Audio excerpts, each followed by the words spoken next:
Hi friends, welcome to ಧಾರ್ಮಿಕ cooking channel. ಇವತ್ತಿನ recipe ಸಿಂಪಲ್ಲಾಗಿ ಸೈಡ್ ಡಿಶ್ ಅಥವಾ ಚಪಾತಿ ಒಟ್ಟಿಗೆಲ್ಲ ಒಳ್ಳೆ ಕಾಂಬಿನೇಷನ್ ಆದಂತಹ ಪಲ್ಯ ಅಂತ ಹೇಳ್ಬೋದು. ತುರಿದ ಮೂಲಂಗಿ ಪಲ್ಯ ಮಾಡೋದು ಹೇಗೆ ಅಂತ ಹೇಳ್ಕೊಡ್ತಾ ಇದ್ದೀನಿ. ಸೊ ಇದು ಮಾಡೋದು ಹೇಗೆ ಅಂತ ನೋಡೋಣ. ಮೊದಲಿಗೆ ಒಂದು ಪ್ಯಾನ್ಗೆ ನಾನಿಲ್ಲಿ 1-2 ಟೇಬಲ್ ಸ್ಪೂನಷ್ಟು ಎಣ್ಣೆನ ಆ್ಯಡ್ ಮಾಡ್ಕೊತಾ ಇದ್ದೀನಿ. ಸ್ವಲ್ಪ ಎಣ್ಣೆ ಕಾದ ನಂತರ ಇದಕ್ಕೆ ಒಂದು ಅರ್ಧ ಟೀ ಸ್ಪೂನಷ್ಟು ಸಾಸಿವೆ, ಹಾಗೆ 1 ಟೇಬಲ್ ಸ್ಪೂನಷ್ಟು ಕಡಲೆಬೇಳೆ, ಹಾಗೆ ಒಂದು ಅರ್ಧ ಟೀ ಸ್ಪೂನಷ್ಟು ಉದ್ದಿನ ಬೇಳೆನ ಹಾಕ್ಕೊಂಡು ಒಂದು 10 ಸೆಕೆಂಡು ಇದನ್ನು ಫ್ರೈ ಮಾಡ್ಕೊತಾ ಇದ್ದೀನಿ.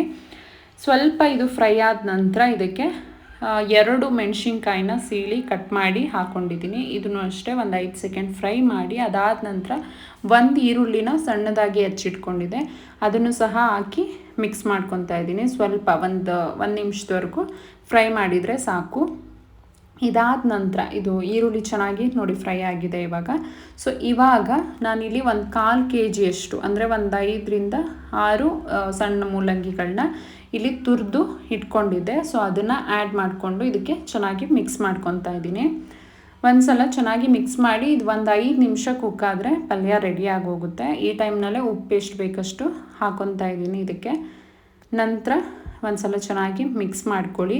ನಾವು ಇದನ್ನು ಮೂಲಂಗಿನ ಬೇಯಿಸ್ತಾ ಅದು ನೀರು ಬಿಟ್ಕೊಳ್ಳುತ್ತೆ. ಸೊ ಆ ನೀರು ಚೆನ್ನಾಗಿ ಹಿಂಗಬೇಕು, ನೀರು ಯಾವುದು ಇರಬಾರ್ದು, ಅಲ್ಲಿವರೆಗೂ ಇದನ್ನು ಚೆನ್ನಾಗಿ ಕುಕ್ ಮಾಡ್ಕೋಬೇಕು. ನೋಡಿ ಚೆನ್ನಾಗಿ ಇವಾಗ ನೀರೆಲ್ಲ ಸೀದಿದೆ, ಆಲ್ಮೋಸ್ಟ್ ಬೆಂದಿದೆ ಮೂಲಂಗಿ.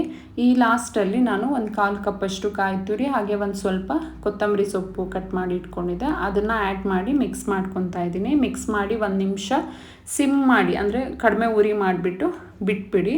ಸೊ ಅಲ್ಲಿಗೆ ಮೂಲಂಗಿ ಪಲ್ಯ ರೆಡಿ ಆಗುತ್ತೆ. ಸೊ ಚಪಾತಿ ಮತ್ತು ಪೂರಿ ಅಥವಾ ರಸಮನ್ನ ಈ ಥರದಕ್ಕೆಲ್ಲ ಸೈಡ್ ಡಿಶ್ ಥರನೂ ಕೂಡ ಚೆನ್ನಾಗಿರುತ್ತೆ. ಸೊ ಇಷ್ಟೇ ಸಿಂಪಲ್ ರೆಸಿಪಿ, ಸಿಂಪಲ್ ಆದಂತಹ ರೆಸಿಪಿ ಅಂತ ಹೇಳ್ಬೋದು. ಸೊ ನಿಮಗೆ ವಿಡಿಯೋ ಇಷ್ಟ ಆಗಿದರೆ ಲೈಕ್ ಮಾಡಿ, ಹಾಗೆ ಸಬ್ಸ್ಕ್ರೈಬ್ ಮಾಡಿ. ಖಂಡಿತವಾಗ್ಲೂ ಈ ರೆಸಿಪಿ ಒಂದು ಸಲ ಟ್ರೈ ಮಾಡಿ. Thank you.